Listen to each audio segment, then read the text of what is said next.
사도행전 14장 11절에서 13절입니다. 무리가 바울이 행한 일을 보고서 루가오니아말로 신들이 사람의 모습으로 우리에게 내려왔다 하고 소리 질렀다.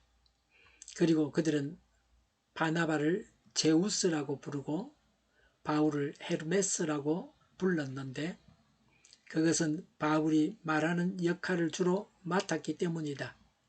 성 바깥에 있는 제우스 신당의 제사장이 황소 몇 마리와 화환을 성문 앞에 가지고 와서 군중과 함께 두 사람에게 제사를 드리려고 하였다. 아멘. 루스드라에서 바울이 걷지 못하는 장애자를 일으켜 세웠습니다. 그 일로 인해서 생긴 일입니다. 동일한 일을 보고서 하나님을 믿는 자와 우상을 숭배하는 자들의 행동이 완전히 다릅니다.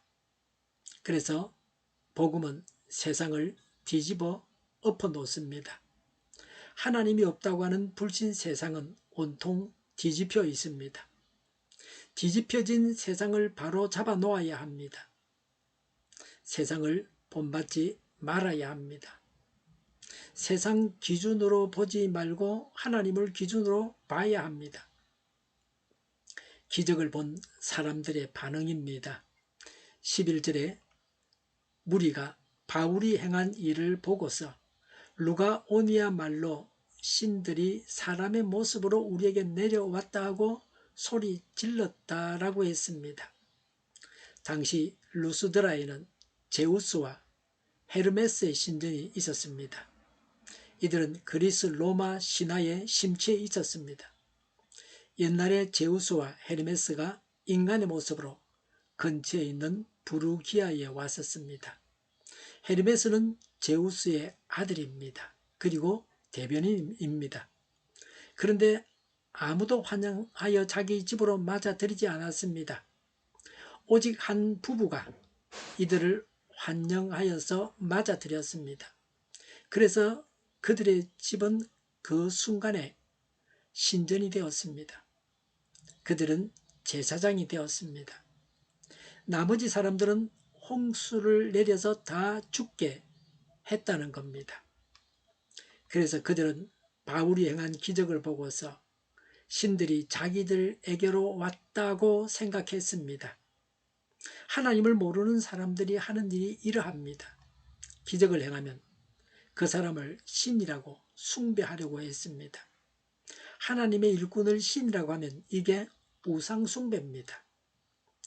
기적을 보고서 사람들은 신이 내려왔다고 탄성을 질렀습니다. 하나님께서 하신 일이라는 것을 알아보았습니다. 사람이 할 수 없는 일을 행했기 때문입니다. 우리도 오늘 하나님께서 우리와 함께 하신다고 탄성을 질러야 합니다. 하나님께서 행하신 기적을 너무 담담하게 보고 있지는 않습니까? 루가오니아 말로 소리를 질렀다고 했습니다. 루가오니아 지방은 헬라와 로마의 통치를 받았습니다. 그래서 헬라어와 라틴어를 알고 있었습니다. 바울이 선교할 당시에 로마 제국 전역에서 바울은 헬라어를 사용해서 선교했습니다. 하지만 루스드라 사람들은 바울이 행한 기적을 목격하고서 너무 놀라서 자신들도 모르게 자기들의 방언으로 말했습니다. 그래서 바울과 바나바는 처음에는 그들이 하는 말을 알아듣지 못했습니다. 그곳 사람들이 자신들에게 바울과 바나바에게 제사를 지내려고 준비할 때에 그 말을 알아듣게 되고 그들을 만류했습니다. 모든 일이 다 가한 것은 아닙니다. 하나님의 일꾼이 신이 되면 적그리스도입니다. 바울은 이들을 말렸습니다. 그래서 바울은 신실한 하나님의 일꾼입니다. 오늘날도 자신을 신이라고 합니다. 그래서 이단이라고 하고 적그리스도라고 합니다. 정신을 차리지 않으면 망하고 맙니다. 하나님의 영광을 가로채서 모세도 가나안 땅에 들어가지 못하게 하셨습니다.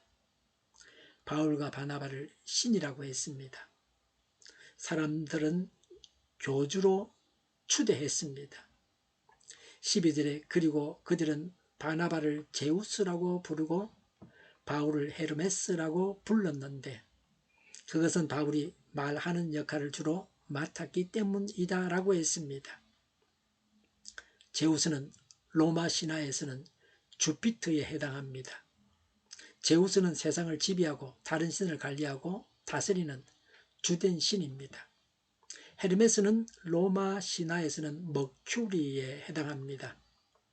제우스와 마이아 사이에서 태어난 아들입니다. 제우스의 전령입니다.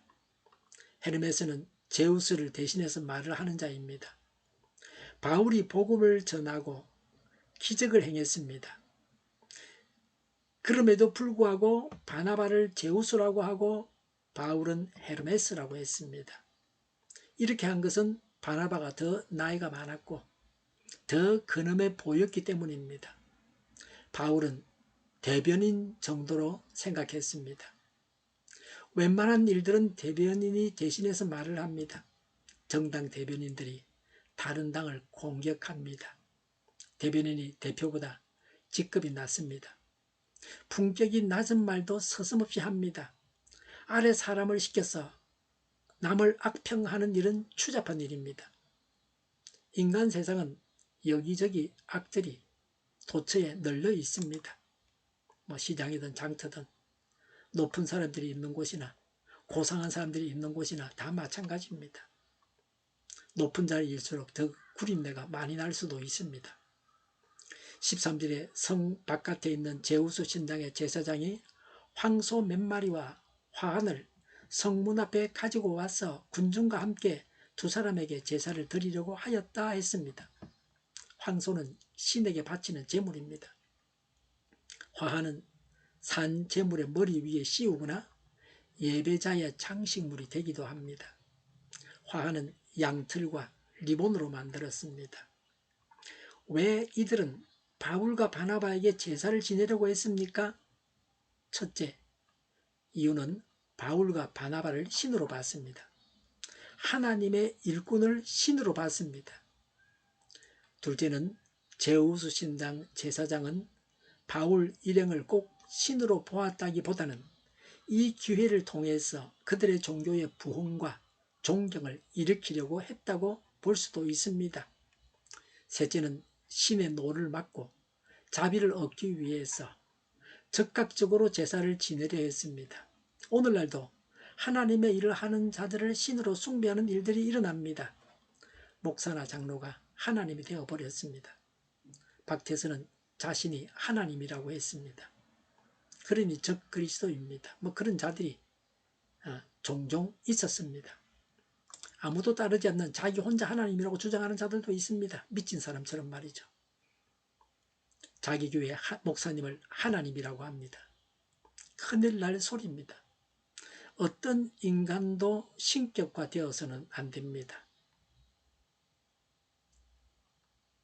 일본의 왕을 신이라 그러고 또 북의 우두머리를 신이라고 한다.